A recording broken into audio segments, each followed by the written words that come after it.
नमस्ते जी। 65वीं श्रव्य कणिका वैदिक संपत्ति, लेखक पंडित रघुनंदन लाल जी शर्मा।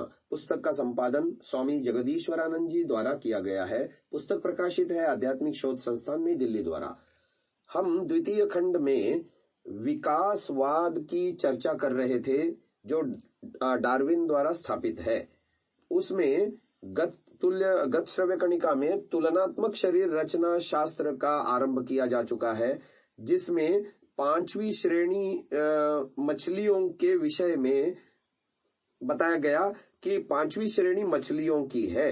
सभी जानते हैं कि मछलियां भी हजारों प्रकार की हैं, जिससे सहज ही विकास का अनुमान करने की पर्याप्त संभावना हो जाती है। यहाँ तक पीठ की हड्डी वाले जानवरों का वर्णन हुआ। इनके आगे अस्थि रहित प्राणियों का वर्णन है। उनमें भी विकास के प्रमाण भरे हुए हैं। इन प्राणियों के शरीर जोड़दार यानी जोड़ों यानी पर्वों से बने हुए होते हैं। कान खजूरा, बिच्छू, मकड़ी, भौरा और ततैया आदि प्राणी इसी विभाग के हैं। इनसे भिन्नता होते हुए भी सबके शरीर छोटे छोटे जोड़ों यानी गांठों से ही बने होते हैं। इस साम्य से यही पाया जाता है कि सब एक ही मूल प्राणी से विकसित हुए हैं।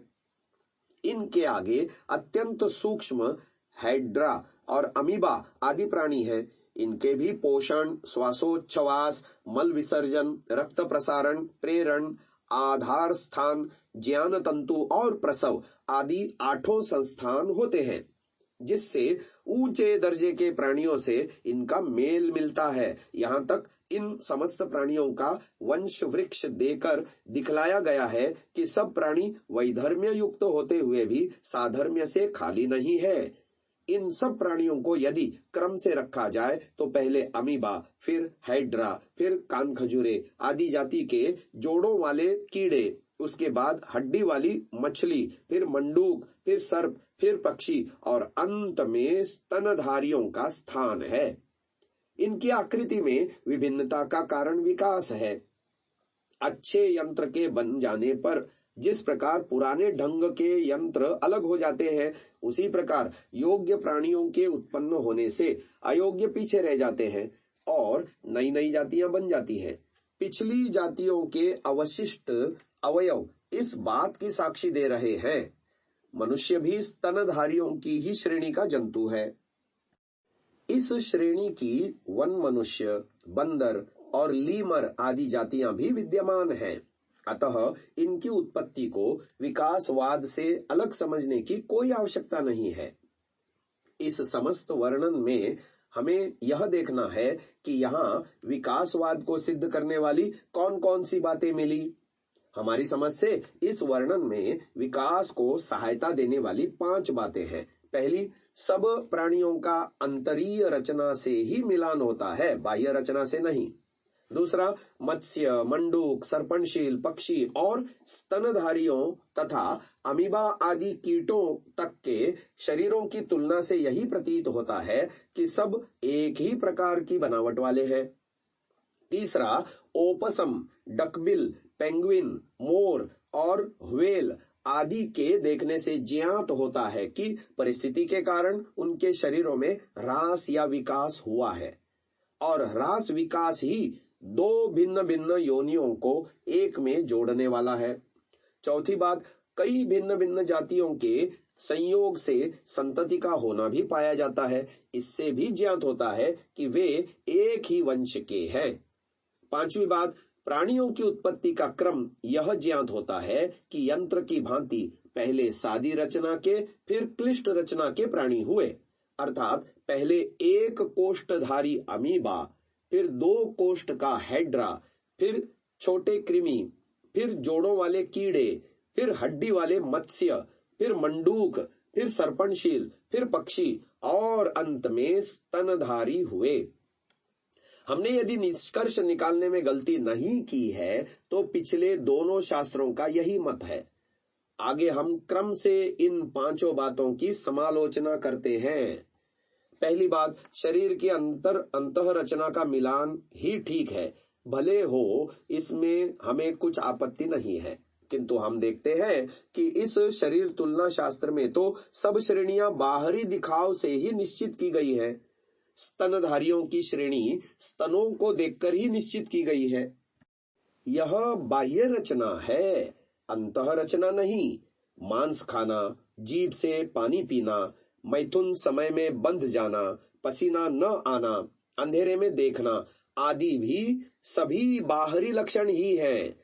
तीक्ष्ण दंतियों की कक्षा भी तो दांत देखकर ही बनी है, जो सर्वथा ही बाहर की घटना है। सर्पणशीलता अर्थात तेज चाल भी तो बाहर का दिखावा है।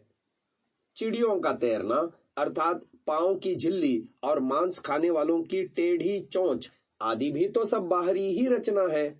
जोड़ वाले कीड़ों का वर्गीकरण भी तो बाहर की ही रचना कहा जाता है कि अंतरीय रचना पर ही वर्ग विभाग किया गया है। वेल, चमगादड़ और गऊ के स्तनों को देखकर ही तो इन सबको एक कहा गया है। चमगादड़ के दांत देखकर ही तो इसकी गिनती स्तनधारियों की तीक्ष्ण दंत वाली पंक्ति में हुई है। परंतु इस विज्ञान ने जहां बाह्य आकृति से काम नहीं लिया, वहीं पर गलती हुई है। ऊपर हम कहीं लिख आए हैं कि भालू और गिनी फाउल की श्रेणी बनाने में भूल हुई है, और उस भूल को अब रुधिर शास्त्र ठीक कर रहा है। कहने का तात्पर्य यह है कि इस प्रकार की अंतरीय रचना पर वर्ग विभाग कभी नहीं हो सकता। अंदर हड्डियां हैं, नसनाड़ी है, यकृत, प्लीहा है और गर्भाशय आदि अनेक यंत्र हैं। परंतु क्या इन सबको अस्थि विहीन कीड़ों में कोई दिखला सकता है? कभी नहीं। कुत्ते की जिह्वा से पानी पीने की और गऊ की घूंट बांधकर पानी पीने की केवल अंतः रचना ही देखो तो कभी न कह सकोगे कि ये दोनों स्तनधारी हैं। कहने का भाव यह कि अंतः रचना बड़ी जटिल है, उसके द्वारा वर्ग विभाग कभी सत्य हो ही नहीं सकता। अब दूसरी बात आती है अमीबा से स्तनधारियों तक की रचना साम्य का सिद्धांत, वह भी गलत है। अभी हम ऊपर लिख आए हैं कि बिना हड्डी वालों और हड्डी वालों के बीच में इतना अंतर है कि विकासवाद और यूरोप का सारा विज्ञान यदि जमीन और आसमान को एक कर दे तो भी वह सिद्ध नहीं कर सकता कि इनका परस्पर कुछ भी संबंध है। अस्थि संयुक्त प्राणियों का अस्थि विहीन प्राणियों के साथ कुछ भी मेल नहीं है, अतः वे एक दूसरे का विकास नहीं हो सकते। अस्थिहीनों में अस्थियां कैसे उत्पन्न हुई? जब इस प्रश्न पर विचार किया जाता है तब बड़े बड़े विकासवादियों के दिमाग भी चक्कर खाने लगते हैं। अस्थियों के उत्पन्न होने की 4 ही कल्पनाएं की जा सकती हैं। पहला, प्राणियों की मानसिक प्रेरणा से अस्थियां बन गई। दूसरा, कठोर काम करते करते जिस प्रकार मनुष्य के शरीर में गट्ठे पड़ जाते हैं, उसी प्रकार श्रम करने से प्राणियों के भीतर अस्थियां उत्पन्न हो गई। जब ऐसी खुराक खाई जाने लगी जिसमें चूने का भाग अधिक था, तब हड्डियां पैदा हो गई और शरीर के अंदर के अन्य अवयव ही, नस नाड़ी ही हड्डियां बन गई। अब देखना चाहिए कि इन चारों कल्पनाओं में कुछ भी तत्व है भी या नहीं। मन का प्रभाव उस वस्तु पर पड़ता है जिसका मन से संबंध हो। हड्डी का मन से कोई संबंध नहीं है। दांत में सुई चुभाने से मन पर कुछ भी प्रभाव नहीं होता, अतः मानसिक प्रेरणा के कारण अस्थियों की उत्पत्ति नहीं हो सकती। श्रम के द्वारा पड़े हुए घट्टे का दृष्टांत भी ठीक नहीं है, क्योंकि घट्टा बाहरी रगड़ से चमड़े पर ही पड़ता है, अंदर नहीं। इसी प्रकार भोजन से भी हड्डी उत्पन्न नहीं हो सकती। चूने वाले पदार्थों को जाने दीजिए।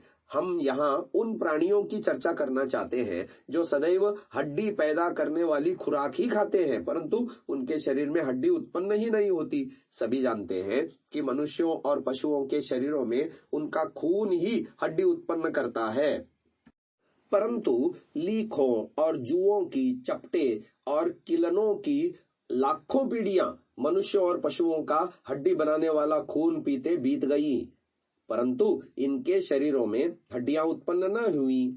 खटमलों और जोंकों ने खून पी पी कर लोगों को सुखा दिया, परंतु उनके शरीरों में हड्डियां उत्पन्न न हुई। चींटियों ने मनो हड्डियां चुन खाई, परंतु वे अपने शरीर में हड्डियां उत्पन्न न कर सकी। इसलिए भोजन से भी हड्डियों की उत्पत्ति सिद्ध नहीं हो सकती। शरीर की दूसरी वस्तु नस नाड़ी आदि के हड्डी हो जाने की कल्पना भी युक्तिहीन है, जिसके विषय में हम आने वाली श्रव्य कणिका में आपको बताएंगे। आज इसे यही विराम देते हैं। ओम।